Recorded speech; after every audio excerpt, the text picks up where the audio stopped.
Hey everyone, Allison Liddick here, and today I want to talk to you about core values and why it's so important to have them.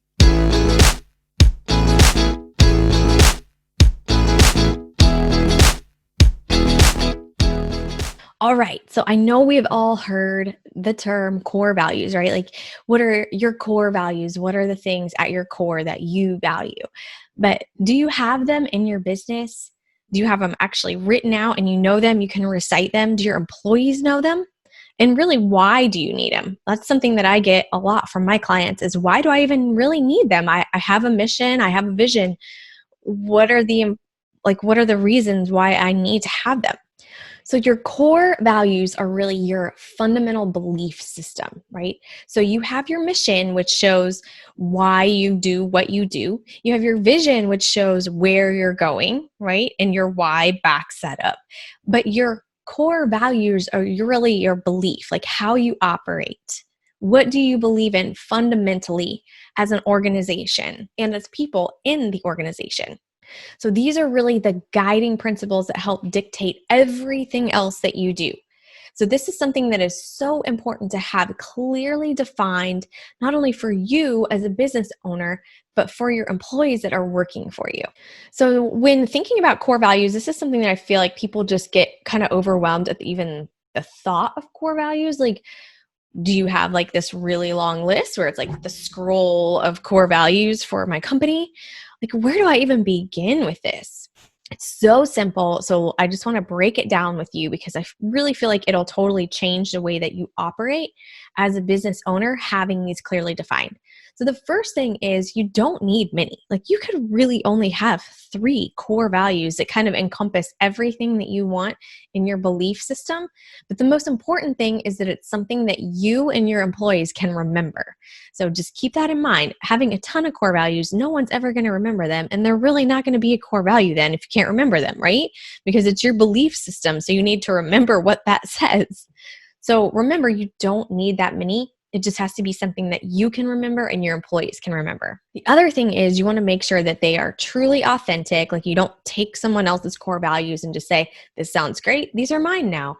It has to be truly authentic, something that is from you and reflects you and your company and what you're all about. And then, of course, that you follow those. So once you have them in place, you want to make sure that they are followed on a daily basis in your operations and everything else around that. So a good place to start is if you have employees right now, I would challenge you to look at employees that kind of example what you would consider it would be like your model employee and pull together a small team.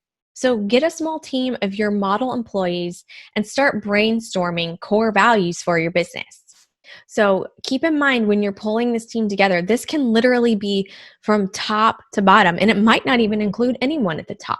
You're not looking at level, you're not looking at titles, you're looking at the overall value that they provide and the work ethic that they have and just their character at the center. Like, are they a great person? Are they a model employee? Would you want to model every other employee, regardless of their title, after this person? So those are the people you want. So it might be a nice mix of people from top down. It might just be people from the bottom, you know? So don't even look at title, look at work ethic and the values that they demonstrate. So the first thing that I would recommend doing is get a whiteboard or a big piece of paper once you have that group together and just start brainstorming.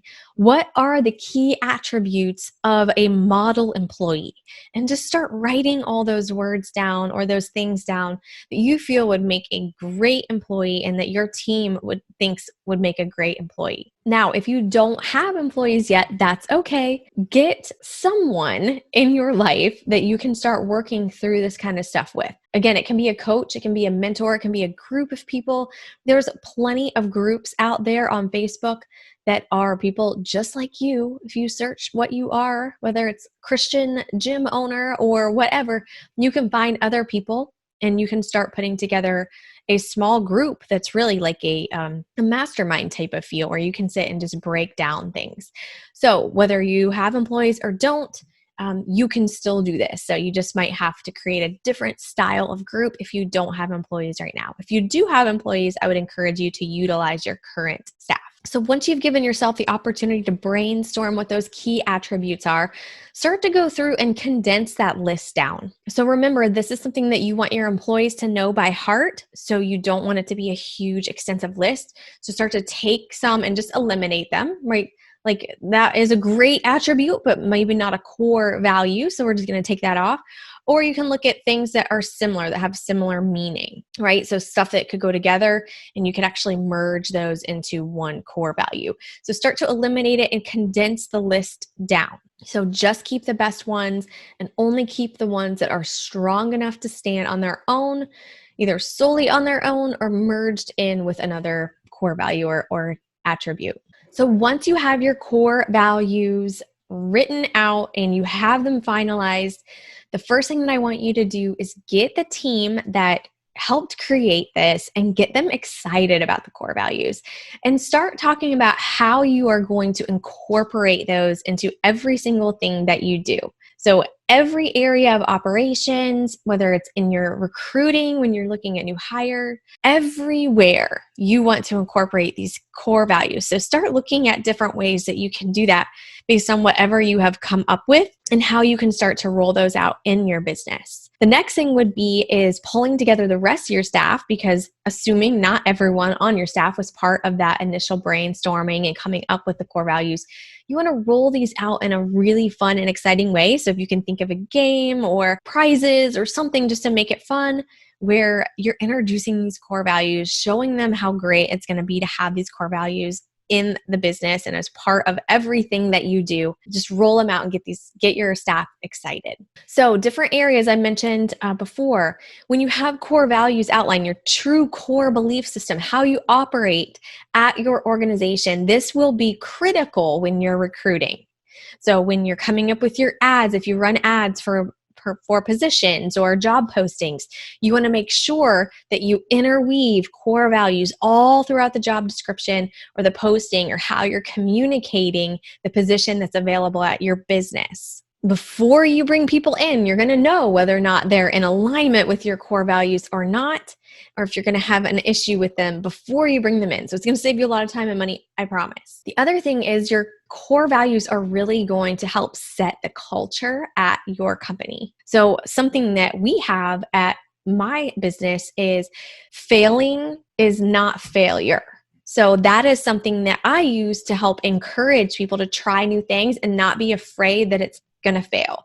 Because if we never fail, we're never going to find out a new way for something to work, right? So that is a culture setting core value. So help them see how it's going to help set the culture and make sure that you are honoring that as well. So the other place where you're going to see core values used is in your onboarding of your new staff. So after you recruit and you hire and you bring them in, you want to make sure that your core values are very evident and clear in the way that you onboard your staff. And then lastly, in your evaluations. So actually have things in your evaluations that are supporting your core values.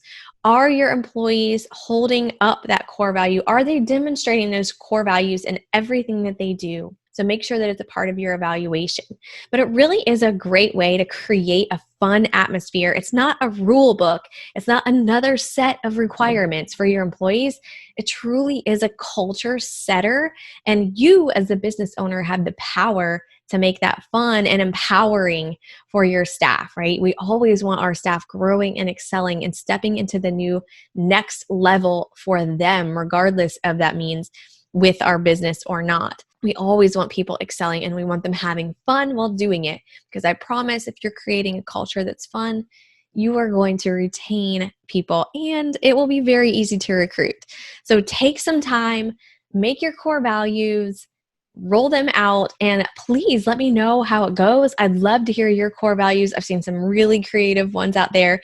If you need any help at all, I am here for you. Just reach out or comment below. All right, have a great day. I'll see you on the next video.